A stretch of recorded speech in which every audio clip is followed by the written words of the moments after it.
जेलखेम party के जो supremo हैं उनमें बहुत ज्यादा राजनीतिक परिपक्वता दिखाई नहीं पड़ती है वो भी में। तो ये दुविधा इनके साथ लगा रहता है, तो जनता भी इसको फिरकी लेते रहती है। जेलखेम वाले का क्या है ही कहें, उनका तो कुछ फंडा ही समझ में नहीं आता है। हमेशा या खुद तो कंफ्यूज रहते हैं या फिर आम जनमानस को, झारखंड के जनताओं को कंफ्यूज करके रखते हैं कि जो जेलखेम के कार्यकर्ता लोग जो हैं, प्रवक्ता जो लोग हैं, वो लोग इसका वोट एक तरह वोट का बहिष्कार कर रहे हैं कि घाटशिला चुनाव में वोट बहिष्कार हम लोग करेंगे। सीट है और आदिवासी बहुल क्षेत्र का वो चुनाव है, तो बहुत ज़्यादा समीकरण में जेलखेम पार्टी दिखाई नहीं पड़ता है।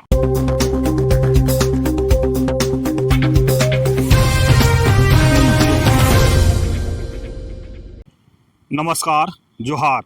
आप देख रहे हैं झारखंड स्वतंत्र खबर। हमारे साथ आदिवासी युवा नेता, बुद्धिजीवी, सामाजिक कार्यकर्ता दिनेश मुंडा हैं और हम लोग बात करेंगे अभी घाटशिला उपचुनाव, जहां कहें कि कांटे का टक्कर है। चाहे जेएमएम, बीजेपी और वहां जेलखेम भी एंट्री किया है। लेकिन बात करें कि जिस तरह से चर्चा में है कि जेलखेम एंट्री के बाद क्या होगा, या जिस तरह से कहें कुर्मी वर्सेस आदिवासी मुद्दा चल रहा, तो वहाँ पर जेलखेम का क्या होगा, तो तमाम बात हम करते हैं दिनेश दा से और जुड़ते हैं कि घाटशिला चुनाव को आप कैसे देख रहे हैं। जोहार। जोहार देश जी। घाटशिला चुनाव में जिस तरह से जेलखेम का भी एंट्री है, अभी कुर्मी वर्सेस आदिवासी चल ही रहा था, कुर्मी का जो मांग है एसटी का लेकर के, तो वहाँ उस चुनाव को फिर कैसे देख रहे हैं? सबसे पहले तो अवधेश जी, ये जो चुनाव है एक संवैधानिक प्रक्रिया है जो निरंतर चलते रहती है। चुनाव होते हैं, किन्हीं को विजय हाथ लगती है तो कोई असफल, किन्हीं के हाथ में सफलता आती है। तो ये तो निरंतर चलने की प्रक्रिया है, इसमें ज़्यादा हम जाने से ये नहीं है। लेकिन रहा बात की अगर परिणाम की बात करें तो जिस तरह से पूर्व शिक्षा मंत्री हमारे स्वर्गीय रामदास सोरेन जी का आकस्मिक मृत्यु हो गया और फिर उनका वो जो विधानसभा सीट था वो खाली हो गया। अभी चुनाव आयोग के द्वारा चुनाव कराया जा रहा है और इस तरह से रुझान देखने को मिल रहा है कि भाजपा वर्सेस जेएमएम यानी इंडिया वर्सेस एनडीए का जो गठबंधन है वो एक दूसरे से आर पार की लड़ाई लड़ते हुए दिखाई पड़ रहा है। और जहाँ तक जेलखेम की बात है तो इसका बहुत ज़्यादा मुझे लगता है कि इसमें इसका असर नहीं पड़ेगा, क्योंकि एक तो एसटी रिजर्व सीट है और आदिवासी बहुल क्षेत्र का वो चुनाव है, तो बहुत ज़्यादा समीकरण में जेलखेम पार्टी दिखाई नहीं पड़ता है। लेकिन वहाँ पे एसटी का ही जेलखेम भी उम्मीदवार उतारे हैं, फिर कैसे बोलते हैं फर्क ज़्यादा नहीं पड़ेगा? देखिए, जेलखेम वाले का क्या है ही कहें, उनका तो कुछ फंडा ही समझ में नहीं आता है। हमेशा या खुद तो कंफ्यूज रहते हैं या फिर आम जनमानस को, झारखंड के जनताओं को कंफ्यूज करके रखते हैं। हम लोग दो चीज़ पे इस पे आएंगे ये अवधेश जी। पहला तो कि वो जो चुनाव में कैंडिडेट उतारे हैं, मैं ऐसा क्यों कह रहा हूँ कि खुद दुविधा में रहते हैं। एक तरफ देखिए कि उनके जो जेलखेम के कार्यकर्ता लोग जो हैं, प्रवक्ता जो लोग हैं, वो लोग इसका वोट एक तरह वोट का बहिष्कार कर रहे हैं कि घाटशिला चुनाव में वोट बहिष्कार हम लोग करेंगे और स्लोगन भी दे रहे हैं, नो एसटी नो वोट। वहीं देख रहे हैं कि उनके जो सुप्रीमो है गाड़ी के ऊपर बैठ के नॉमिनेशन में जाते हैं। उनका जो कैंडिडेट है रामदास मुर्मू, उनके नॉमिनेशन में जाते हैं।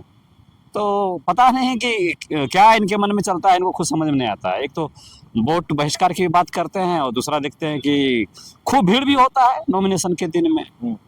तो ये दुविधा इनके साथ लगा रहता है, तो जनता भी इसको फिरकी लेते रहती है।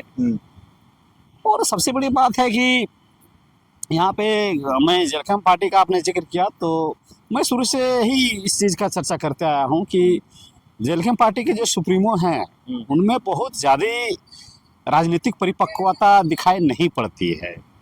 वो विधानसभा का चुनाव का अभी आप प्रकरण को देखिए, जो विगत विधानसभा चुनाव हुआ, विगत लोकसभा चुनाव हुआ और अभी का जो चुनाव है, अभी भी देखिए इन लोग एक तरफ से वोट बहिष्कार की भी बात करते हैं और दूसरी तरफ उम्मीदवार भी देते हैं।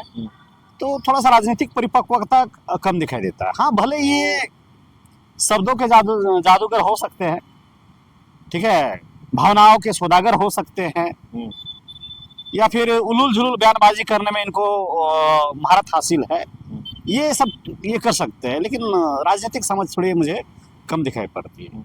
अब आएंगे हम लोग दूसरी चीज़ों में कि मैं ऐसा कह रहा हूँ कि एक तरफ तो जयराम मातो खुद बोलते हैं कि हम लोग संविधान को पुर्जा पी गए हैं, खा गए हैं, गुर्दा निकाल देंगे, और दूसरी तरफ देखिएगा कि जेलकेम पार्टी शुरू से ही असंवैधानिक कहें एक तरफ तो मुझे लगता है सही होगा, क्रियाकलापों में इन्वॉल्व रहते हैं इन लोग। जैसे अभी देखिए जमशेदपुर में नॉमिनेशन का ही मामला था, आखिर उनको तो बाकायदा लीगल नोटिस मिला। तो संविधान के इतने जानकार हैं तो फिर इतनी गलतियां कैसे हो रही है। अभी एसटी इंक्लूजन का मामला जो चल रहा था कुर्मी मातो के द्वारा, जो एक तरफ बोल रहे हैं कि नहीं हम लोग का संवैधानिक मांग है, हम लोग संवैधानिक तरीके से मांग रहे हैं, तो भाई फिर आपके ऊपर में एफआईआर कैसे हो गया? आपके आंदोलनकारियों के ऊपर भी एफआईआर क्यों हो गया? जैसी बात है कि आप असंवैधानिक तरीके से अपनी मांग को रख रहे हैं, देश की अर्थव्यवस्था को क्षति कर रहे हैं, आम जनमानस को आप मुसीबत में डाल रहे हैं, तब ना संवैधानिक है, तब ना आपको नोटिस मिला है, आपके ऊपर एफआईआर हुआ है, आपके लोगों को एफआईआर हुआ है। तो बड़ा कंफ्यूज टाइप के इन लोग रहते हैं। एक तरफ दावा करते हैं कि हम लोग बहुत संवैधानिक तरीके से लड़ाई करते हैं, हम लोग बहुत संविधान का जानकार हैं, और दूसरी तरफ देखिएगा कि लगातार इनके द्वारा संवैधानिक बयानबाजी या संवैधानिक क्रियाकलाप किया जाता है। मैंने इसलिए कहा कि ये बहुत कंफ्यूज हैं और राजनीतिक परिपक्वता की घोर अभाव जेलकेम पार्टी में है, खासकर इनके सुप्रीमो में। अब आते हैं हम लोग दूसरा चीज़ में कि जेलकेम जो वहाँ पे अपना कैंडिडेट दी है, तो मुझे ऐसा लगता है कि जेलकेम पार्टी के साथ साथ आजसू पार्टी वाले के पास कोई नैतिक अधिकार नहीं है कि आदिवासी बहुल क्षेत्रों में जाके आदिवासी कैंडिडेट देना और आदिवासियों से वोट के लिए अपील करना कि आप मुझे वोट कीजिए। क्यों आदिवासी समाज आपको वोट करेगा भाई? यहाँ तो जयराम मातो को ये समझना चाहिए ना कि आपने तो कहा था कुछ समय पहले कि मेरा समाज पहली प्राथमिकता है और सेकेंडरी मेरा पार्टी है। तो क्या जेलकेम वाले लोग या जयराम मातो जाकर वहां बोल देंगे चुनाव प्रचार में कि पार्टी तो द्वितीय है, हमारा कुर्मी समुदाय प्राथमिक है? क्या बोल पाएंगे? नहीं बोलेंगे। तो बोले हैं क्या? तो फिर किस आधार पे आप किस नैतिक कौन आपको अधिकार दिया वहाँ पे वोट पे जाके लोगों से अपील करने का कि मुझे वोट कीजिए? और क्यों आपको वोट करेगा भाई? आपने अभी तक का अगर लगातार 6 महीना से साल भर का अगर प्रकरण को देखिए, जो इन लोग गलत तरीका का माहौल क्रिएट करके रखा हुआ है झारखंड में आदिवासियत की मांग को लेके, एसटी को मांग को लेके, अब देखिएगा कि चारों तरफ से आदिवासी समाज नाराज है इनसे, जेलकेम से, आजसू से। आदिवासी समाज नाराज कहाँ है? देखिए कैंडिडेट मिल गया वहाँ। देखिए कुछ लोग तो आप बोल रहे हैं कि फिर ये था, कुछ लोग तो अपना रोटी सेकने के लिए समाज को दांव पे लगा देते हैं, परिवार को दांव पे लगा देते हैं। वो जो जिनका जो कैंडिडेट है, क्या आपको लगता है कि वो सबसे बुद्धिमान आदमी है? उसको राजनीतिक समझ बहुत ज्यादा है, और पूरे झारखंड के जो लोग सड़कों पे उतर के विरोध कर रहे हैं वो बेवकूफ आदमी है। तो उनको अपना राजनीति चमकाना है। क्या लगता है वहाँ आदिवासी वोट जेलकेम को नहीं मिलेगा? बिल्कुल नहीं मिलेगा। अच्छा वोट मैंने कहा ना क्यों देगा? आखिर आदिवासी जेलकेम को और आजसू को वोट क्यों करेगी? इसके पीछे मैं वजह बताता हूँ आपको क्या वजह है कि नहीं देगा। 6 महीना से साल भर का आप जेलकेम पार्टी के लोगों का, उनके सुप्रीमो का बयान उठा के देख लीजिए, आप लगातार बयान उठा के देखिए आप। पहला तो ये मैंने पहले का पहला बयान जो आया जयराम मातो जी के द्वारा और उनके बेलचा चमचों के द्वारा कि समाज पहले है पार्टी बाद में। तो भाई जब आप चुनाव में जीत के आते हैं तब आपको समाज दिखाई देता है, अन्य समाज को आप गौण कर देते हैं, अन्य समाज के हक अधिकारों को आप गौण कर देते हैं और अपने समाज को फर्स्ट लाइन में खड़ा कर देते हैं। अभी आप फिर वोट मांगने गए हैं घाटशिला में, फिर मान लीजिए खुदा न खास्ता अगर आप जीत जाते हैं तो विधानसभा में आप आदिवासियत की मांग कीजिएगा कि हमें आदिवासी बनाइए, हमें एसटी सूची में शामिल करवाइए। तो ये दोहरी चरित्र को आदिवासी समाज क्या नहीं समझ रहा है, बिल्कुल समझ रहा है। पहला ये इस तरह का बयान आया और पूरे झारखंड में एक अराजकता का माहौल क्रिएट किया गया, रेल टेका, डहर छेका, इस तरह से। उसके बाद गाली गलौज का तो अलग से ही एक दौर चला, उसके बाद एफआईआर का दौर चला। जिस पार्टी के लोग आदिवासी पे एफआईआर करे, वैसे पार्टी को आदिवासी वोट देगा क्या? बिल्कुल भी नहीं देगा। पहला ये वजह। दूसरा ये वजह कि देखिए, मैंने कहा ना कि 6 महीने से साल भर से मैं इनके बयानों को बहुत बारीकी से देख रहा हूँ, सुन रहा हूँ। मुझे याद है स्पष्ट कि जब हमारे आदिवासियों के अगर कहा जाए कि आखिरी जन नायक दिसम गुरु शिबू सोरेन जी का देहांत होता है और उनका अंतिम संस्कार का वो दिन रहता है, उस समय जेलकेम के सुप्रीमो जयराम महतो के द्वारा इतना अशोभनीय बयान आता है जो एक आम से आम आदमी चीजों को समझ सकता है कि बयान कब देना चाहिए। पहला बात तो इनको तो हिम्मत नहीं हुआ है कि हमारे दिसम गुरु के बारे में जब वो जिंदा थे तो कोई बयानबाजी कर पाए। लेकिन जैसे हमारे दिसम गुरु जी हमें छोड़ के चले गए तो इनका बयानबाजी निकलना चालू हो गया, इनके हिम्मत, इनके अंदर का टाइगर जाग गया। जब यही बयानबाजी करना था कि विनोद बिहारी महतो जी, हमारे स्वर्गीय विनोद बिहारी महतो जी, मैं उनका बहुत आदर करता हूँ, सम्मान करता हूँ, लेकिन चूंकि इन लोग घसीटने का काम किए, अच्छी बात नहीं है हमारे पुरुषों को भी। तो उस दिन, जिस दिन हमारे गुरुजी का अंतिम संस्कार था, जब गुरुजी को मुखाग्नि दिया जा रहा था, तब क्या बयान आता है जयराम महतो के द्वारा कि विनोद बिहारी महतो तो शिबू सोरेन से, मतलब उनका दिखाने का ये तरीका था कि शिबू सोरेन कुछ नहीं थे, वो तो पढ़े लिखे नहीं थे, उनके साथ आर्थिक तंगी था, वो विनोद बिहारी महतो जी के घर में रहते थे, फिर वही उनको राजनीति पे लेकर आए। समझिए, ठीक है, एक समय के लिए मान लेते हैं आप सही बोल रहे हैं, लेकिन क्या वो अनुकूल समय था? क्या लोग जहां उनके सम्मान में पूरे झारखंड के लोग नेमरा पहुंचे हुए थे, पूरे झारखंड के लोग को एक अगाध क्षति पहुंचा था, खासकर आदिवासियों को। आदिवासी उस पीड़ा को किसी तरह से झेल रहा था। उस समय आप हमारे गुरुजी को नीचा दिखाने का, उनके करैक्टर को कमजोर करके आप स्वर्गीय विनोद बिहारी महतो जी को गुणगान कर रहे हैं, तो कहाँ तक ये सही है? क्या आदिवासी समाज इन चीजों को नहीं समझ रहा है? समझ रहा है। हाँ, ये अलग चीज है कि प्रतिकार नहीं करता है जल्दी आदिवासी समाज, जिसका ये लोग फायदा उठाते हैं और उलझुल बयानबाजी करते हैं। तो दूसरा ये वजह है कि ये हमारे महापुरुषों का भी लगातार अपमान करते आ रहे हैं। दिनेश दा, कई लोग कह रहे हैं कि जेलकेम का एंट्री घाटशिला में दोनों, चाहे जेएमएम को या बीजेपी को परेशान कर। मैं उस पर भी आऊंगा। हाँ। तीसरा क्या मामला है, मैंने दो वजह तो गिनाई कि आदिवासी क्यों वोट नहीं। तीसरा प्रकरण देखिए कि यही जेलकेम पार्टी के सुप्रीमो जयराम महतो का एक नैरेटिव सेट किया जाता है। मैंने आपके पिछला वीडियो में भी कहा है कि गलत नैरेटिव सेट करते हैं और पूरे झारखंड के युवाओं को, खासकर कुर्मी समुदाय के युवाओं को और आदिवासी युवाओं को बरगलाने का काम करते हैं। क्या कर रहे थे? चांडिल डैम कुर्मियों की जमीन पे बना है, टाटा जो कंपनी है वो कुर्मियों की जमीन पे बना है, एचएससी जो बना है कुर्मियों के जमीन पे बना है, तेनुघाट डैम जो बना है कुर्मियों के जमीन पे बना है, सेल जो प्लांट है बोकारो स्टील प्लांट वो कुर्मियों के जमीन पे बना है, मैथन डैम कुर्मियों की जमीन पे बना है, बीएसएल सीसीएल सारा कुर्मियों की जमीन पे बना है। क्या रिजल्ट हुआ? जब जानकार लोगों ने स्टडी किया, लोग तो जानते ही थे, हम लोग तो जानते ही थे, सारा डेटा निकाल के रख दिया गया, स्पष्ट लोगों को पता है पहले से भी, लेकिन नौबत आ गया लोगों को बताने का कि इन सारे जगहों पे अगर सबसे ज्यादा किन्हीं की जमीन गई है तो आदिवासी समुदाय की गई है।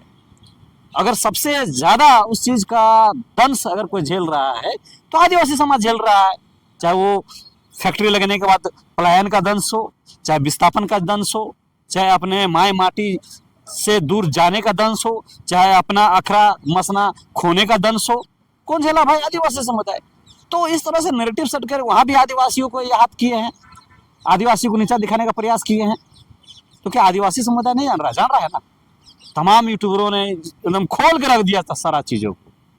कि कहीं भी कुर्मियों की जमीन, जो ये दावा करते हैं कि 95% जमीनें कुर्मियों को गया है, वो बिल्कुल फेक और गलत नैरेटिव था। तीसरा चीज हुआ।